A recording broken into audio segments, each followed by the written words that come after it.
Rumour has it that at the beginning of the 20th century, archaeologists discovered many elongated human skulls whilst excavating the Ħal Saflieni Hypogeum on the Mediterranean islands of Malta. This subterranean Neolithic burial monument, with its oldest parts dating back around 5,500 years, is a maze of passageways and chambers. It has architectural features which resemble the above-ground megalithic temples that were contemporary with it, and, aside from bones, has yielded numerous interesting artefacts, including this figurine called the Sleeping Lady. There are also elaborate red ochre spiral paintings in some areas, so the idea that elongated skulls were found there perfectly fits the profile of this somewhat mysterious place, and it's easy to see how the rumour escalated. Over the years, documentaries, YouTube videos, and blogs have discussed these skulls and how they were supposedly hidden away from the public.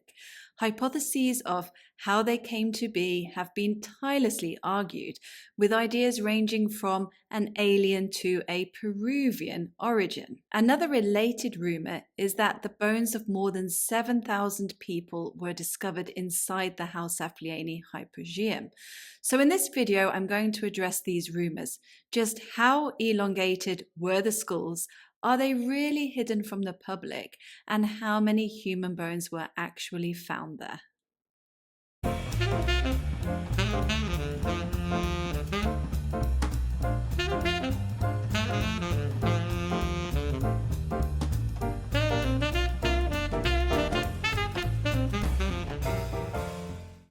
It's not possible to film or take photographs inside the Hypogeum, so although I've been there many times, I don't have content.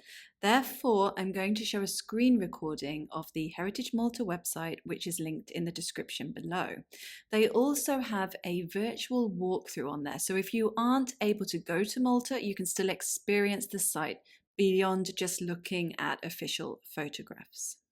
The Hypogeum was discovered by accident during construction works in 1902. Initial excavations were started in 1903 and led by the archaeologist priest Emmanuel Magri on behalf of the Museums Committee. He excavated the middle and lower levels, which were the only areas accessible at the time. Unfortunately, Magri died several years later while doing missionary work in Tunisia, and his notes on the excavations couldn't be found. However, the museum report from 1904 to 1905 does give a small, tantalizing insight into the dig. Many objects of interest were found in the Ħal Saflieni Hypogeum at Paola. An important find was also made not far from that Hypogeum. A large number of egg-shaped stones of various size were discovered, regularly arranged in the soil under a cement floor. The stones appeared to have been intended for slings, and a number of them are pierced at one end. They were presumably stored and kept as a stock in case of emergency. 195 of these stones have been acquired for the museum, and a larger number was carted away and destroyed before we came to know of the discovery. The excavations were then continued under the famous archaeologist Sir Temi Zamet, and it was during this time that the monument was first opened to the public and that the government acquired houses over the top of the site so that a leaking water tank could be removed and the site extended. The upper level was finally excavated by Zamet. Afterwards, he and his team published several reports. Two of these are entitled The Ħal Saflieni Prehistoric Hypogeum at Casal Paola, Malta, and the Small Objects and the Human Skulls Found in the Ħal Saflieni Hypogeum. In 1952, the whole monument was remapped, and then 40 years later it was re-excavated. The Hypogeum is now a UNESCO World Heritage Site, which allows only a limited number of visitors per day for preservation reasons. It's an extremely important monument because there's nothing else quite like it on the islands. Simpler rock-cut tombs have been found dating to the Neolithic, but the only burial sites that could be considered large subterranean ritual complexes are the Shara Circle in Gozo, which is still quite different in its makeup, and the Santa Lucia Hypogeum, which is not far away from Ħal Saflieni, but has not been fully excavated and doesn't appear to have the same sophisticated architecture or be on the same scale. There's obviously every chance that more hypogea are lying undisturbed somewhere. Looking at the original reports by Zammit and his team helps us to understand just how many bones were found in the Hypogeum in the early 20th century and how many there may have been originally.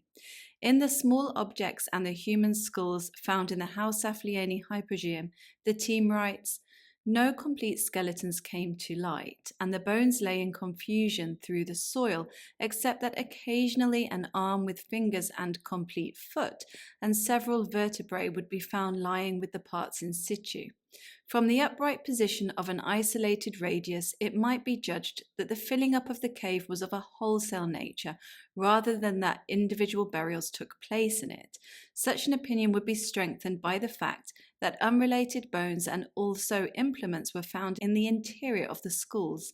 The finding of 6 vertebrae in position, 5 of them without spinous processes, suggests a case of reburial, and it is an open question how far most of the interments may not have been of this character. Animal bones were found mingled with human. Many skulls were discovered both adult and juvenile, but so friable owing to dampness as to be incapable of preservation. In the museum report of 1908, one paragraph describing the excavations reads, "Human bones were found in great numbers, but not one skeleton could be made out to have been whole and regularly laid out for burial. In the new caves, as well as in those cleared the years before, the impression one gets from the distribution of the bones is that they were thrown in a haphazard way." So here we learn that a heap of disarticulated skeletons were found diffused through damp soil and that the bones were friable due to the conditions. Further information comes from the museum report published for the year 1909 to 1910. All the bones suffered much from the dampness of the soil, and the least pressure on a bone reduced it to fragments. The following bones were sorted: 40 clavicles, 68 heel bones, 24 first vertebrae, 119 right patellae, 119 left patellae, and 5 doubtful patellae. With these data, it was reasonable to conclude that the skeletons of at least 120 persons were deposited in a space not longer than 3.17 by 1.2 by 1 meter. So as you can see, Zammit never actually said 7,000 skeletons had been found. However, since he calculated that the bones he had discovered in a small space belonged to around 120 individuals, he estimated that if the bones had been preserved throughout the rest of the complex and were of a similar volume and density, then 7,000 skeletons could have been deposited there originally. In total, only 11 skulls were recovered from the Hypogeum. In the 1920s, these skulls were classified according to the cephalic index that had been developed by French anatomist and anthropologist Pierre-Paul Broca. This index was based on the ratio of the length and breadth of the cranium. The classification, known as dolichocephalic, referred to long-headed crania. Zammit and his team put the 11 skulls from the Hypogeum into this category. These are photographs of the skulls taken at the time. As you can see, all but one are not particularly long-headed to the untrained eye, but they were classed as such based on their measurements and the parameters used in the early 20th century. If you compare these skulls to the long-headed ones in Peru, which had undergone artificial cranial modification, they are wildly different in appearance. The dolichocephalic classification is based on millimeters rather than anything extreme. However, experts no longer consider the skulls from the Hypogeum to be dolichocephalic because cranial morphology is analysed differently nowadays. These skulls are not on permanent display, but they have been exhibited at the National Museum of Archaeology in Valletta several times, including at the end of 2020 when I viewed them myself.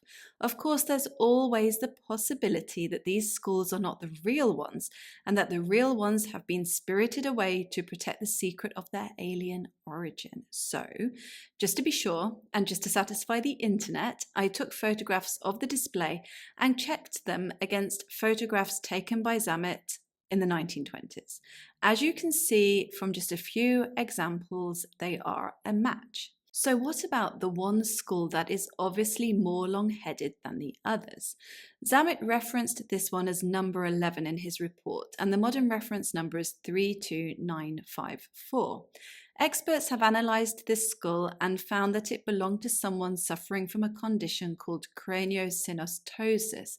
This is where the sagittal suture at the top of the cranium fuses too early, causing the growing brain to change the shape of the skull. This is a curable condition these days, but obviously was not during the Neolithic.